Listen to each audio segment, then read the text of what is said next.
Hello there. Welcome to my first ever topic discussion, Overwatch League video, whatever you'd like to call it. Today's topic: are the Philadelphia Fusion a good team? Now, obviously, just looking at this question, the surface value, yeah, obviously, of course, the Philadelphia Fusion, of course they're a good team. They're second in the standings. They're 14-1 in terms of their win record. Of course they're a good team, but I actually don't think this is entirely the case. Now, don't get me wrong. I would probably say that they're a top 5 team if I was to make power rankings. They're still ridiculously good compared to the rest of the league. Absolutely.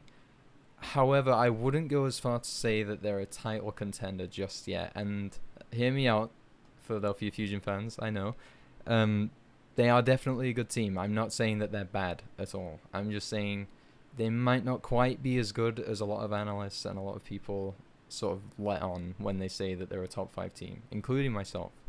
My main reason for this, for arguing this point, is that they seem to really, really rely on clutch plays. And that's okay for a team to rely on clutch plays.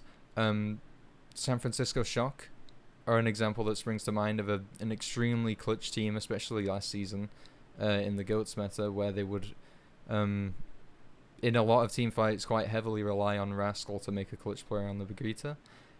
So relying on clutch plays is not the worst thing ever, but what is required of a team that does rely on clutch play is also phenomenal team play, and that's why teams like Shock and Shanghai and Seoul, when they're on top of things as well, you could say, and even Florida Mayhem now, peeking their heads around the corner.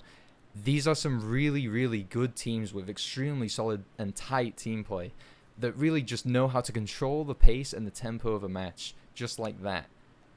Philly don't come across as a team that can do that a lot of the time, especially when they're up against these teams like Florida Mayhem, as we saw in the main melee. They seem to heavily rely on just muscling their way through matches and sort of hoping the best, hoping that Alarm or Carpe is going to pull a clutch play out. And where the majority of the time that does happen, I think going forwards, a lot of teams are going to read Philadelphia Fusion as a team a lot easier, and it's going to lead to them slowly trailing off unless something changes quite soon. Specifically, one of the teams that I'm worried about is Paris Eternal. Now they've played one match with Sparkle. You'll see what I thought of that match coming up soon, particularly about Sparkle's performance. But there's no denying that Sparkle he's a top player, and that Paris, at least in the NA region, are another top team. And Philadelphia have had 3 map 5s with this team so far, and that's without what is probably going to be their mainstay DPS player in the lineup. Hell, and when they had Exi in their lineup, another one of their what is probably going to be a mainstay DPS player whenever he comes back, they actually lost to Paris Eternal. Yes, it was an extremely close map 5, but I think you'll see as I get into this a little bit more that Philadelphia has a bit of a pattern with map 5s. They're usually on the winning end, but there's been a lot of them. But no, specifically against Paris right now, and other top teams, obviously Florida and Shock in NA region come to mind. Florida just beating them, and then Shock immediately afterwards beating Florida. Obviously Shock are the dominant team right now, or the team to beat. But I'm actually really worried going forward about Philly, because they looked very lost in their match against Florida. Heavily, very, very heavily, since the start of the season, relying on players like Alarm and Carpe to make these clutch plays. Now, again, this is not the worst thing ever. We've seen teams previously be heavily reliant on clutch plays, but the thing that is really, really missing for this team is just that cohesion and that ability to control the tempo of a match.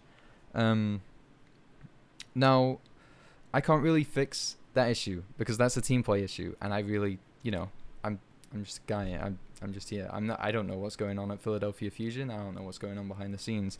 But from the outside looking in, I think there's a couple main reasons that I can pinpoint for this sort of lack of cohesion on the team. Now, don't get me wrong. When I said lack of cohesion, I don't mean to say that they're a bad team when it comes to cohesive players. They're definitely not that. I obviously that I wouldn't want to compare them to a team like Vancouver Titans right now, or a team like Toronto Defiant, who recently, and Washington Justice as well, who recently have just looked like complete messes. They don't play together very well, to say the least. No, Philadelphia Fusion aren't even close to that. However, what I am comparing them to is good teams, are the other title contender teams, like Shock, like Shanghai, like Seoul, like Valiant, I'd even say, are a lot more cohesive as teams than Philadelphia Fusion are, and that should be worrying if you're a Philadelphia Fusion fan. Now again, I have two main things that I would pinpoint down as the reasons for this. Those being flex DPS, which I think could be a reason for it, but could also not be. When you look at the Philadelphia Fusion roster, you can see why they sort of rely on clutch players, and that's because they have a ridiculously strong roster. They have an outrageously strong roster of players. When you look at names like Sado, who this year has just been popping off on every main tank. He's been arguably one of the top 5 main tanks in the league so far. You see players like Carpe, obviously, just dominating as usual on the Widowmaker and on the McCree and on the hit scans. You see players like Alarm coming in and looking like arguably, again, the best flex support in the league that we've seen so far this season. You got players like Funny Astro even coming in and absolutely dominating on the Lucio. Hell, I'd even say Boombox has come in and had some amazing performances playing Zen and Baptiste. But the flex DPS is the one position where I'd say they don't necessarily struggle on, but they're also not particularly consistent on either. Oh, I didn't even mention Fury just now as well. Fury is ridiculous. And Poco. Poco's been having some amazing performances too, but it's really at the flex DPS where they seem to falter. Now, Hisu's come in, especially in their match just now against the Houston Outlaws. I'm recording this right after watching that match. Hisu is an incredible hit scan. He struggled a bit on the Sombra, which was quite unfortunate, against Dallas Fuel. But since then, he's looked really good on any other hit scan. I really can't fault him. Now, that wouldn't be an issue if he wasn't on the same team as Carpe, who is, again, arguably the best hit scan player in the whole league so far. I mean, there's others up there as well, but it defeats the point. Carpe is ridiculous, so why would you, a lot of the time, ever want to run Hisu over Carpe? Unless it's a double hit scan meta, you're going to really struggle to find a place for Hisu on this team, I think. And then there's Ivy, who so far, correct me if I'm wrong, has really only been playing Mei. And early in the season this wasn't an issue because Mei was so heavily played. But now Mei isn't really being played as often with heroes like Echo coming in and compositions like the Ash Tracer coming in. Mei isn't really seeing as much playtime as she was before, so having to play like Ivy on the team to essentially be a Mei one-trick, it's not as useful. There's Chipsa, obviously, that... I mean, come on. Memes aside, come on. You're not going to be playing Chipsa anytime soon. And finally, EQO, who looks really good on Echo, funnily enough. He's actually looked like one of the best Echo players that we've seen in the league so far. But again, you can't really sub the guy in to play one hero. It's the flex DPS position. The keyword there being flex means that player is probably going to have to switch a fair amount in-game unless you want to stick to one strategy throughout the whole map and have no counterplay there, which isn't the best idea, I don't think. So, yeah, having all of these flex DPS players that aren't very flexible, it's not the greatest thing for the Philadelphia Fusion right now. And I think one thing that would really make this roster a very solid roster is if they would just settle on a core 6 players that they can really strongly rely on to just come in and play every map consistently.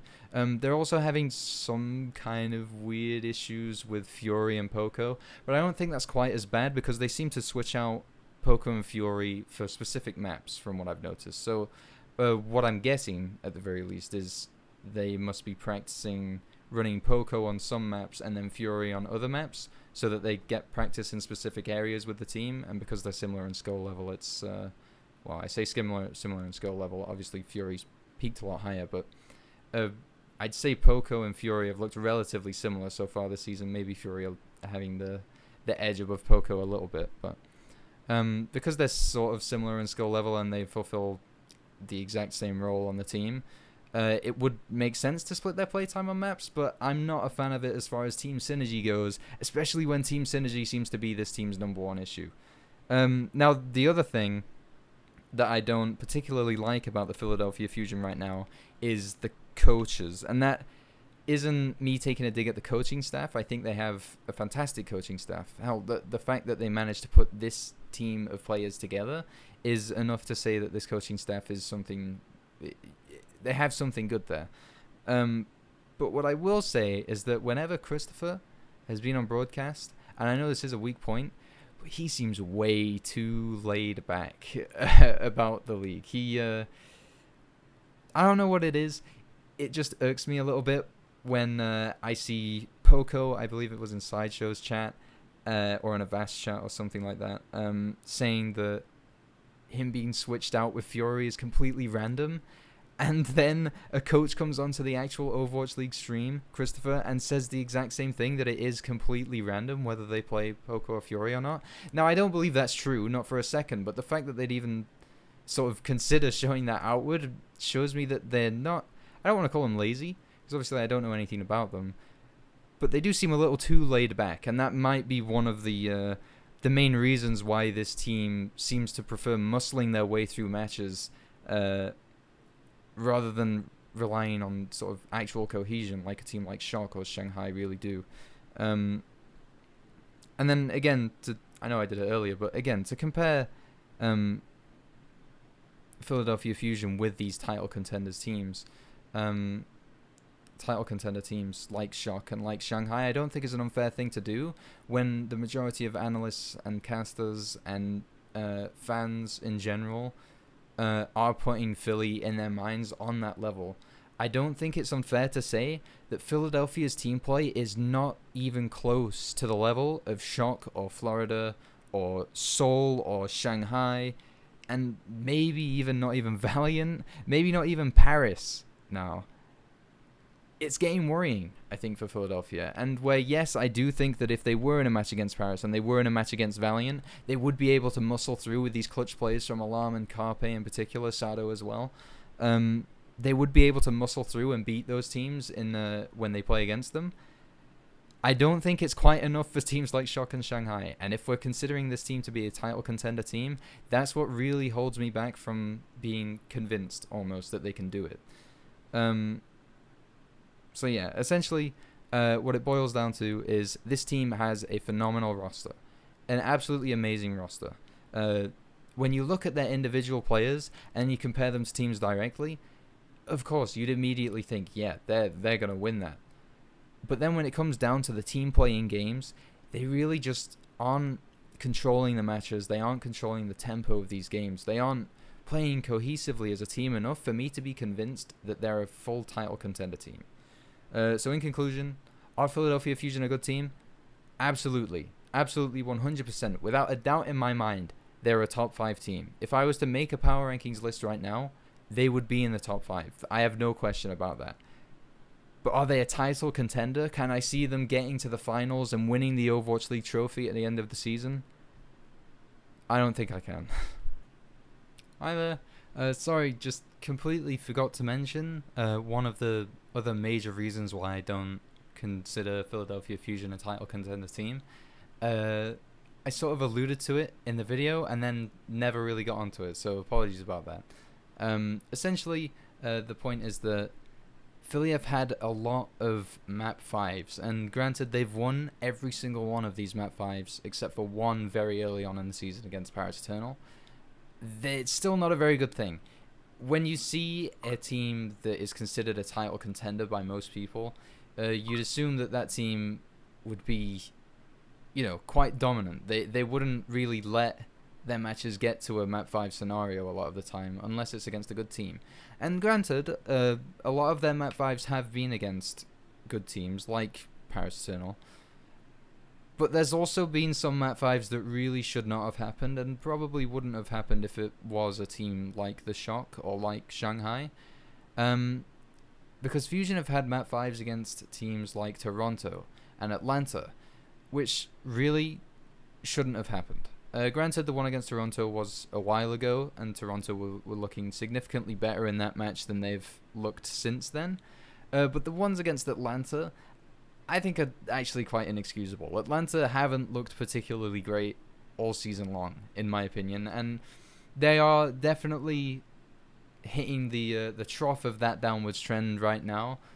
But you'd expect a title contender team to be able to put away a team like Atlanta quite easily. And I mean, Shock even proved that in their match against them in the May Melee. They dominated them. Sorry, was it in the May Melee? Or was it? No, it was right before the May Melee. Shock absolutely dominated them. It wasn't even close. And then Florida Mayhem as well. I think they got one map on Florida. And it was a very close map too, on Anubis, I think. But other than that, Florida just put them away completely. It wasn't a particularly close game. So you'd expect these title contenders teams to be able to put away teams like Atlanta without much trouble. But Philly have had 2 Map 5s against that team. I feel like if you really want to consider Philadelphia Fusion a top team, and you could make the argument that, yeah, they are 14-1 in terms of their win record, in terms of their win rate on in the standings of the league. But it is a really big asterisk there that most of their wins have come from clutch victories in Map 5 scenarios. I think it is a thing that you shouldn't ignore, and a lot of people seem to be ignoring it. But anyway, I just wanted to put that out there. So yeah, thank you for listening.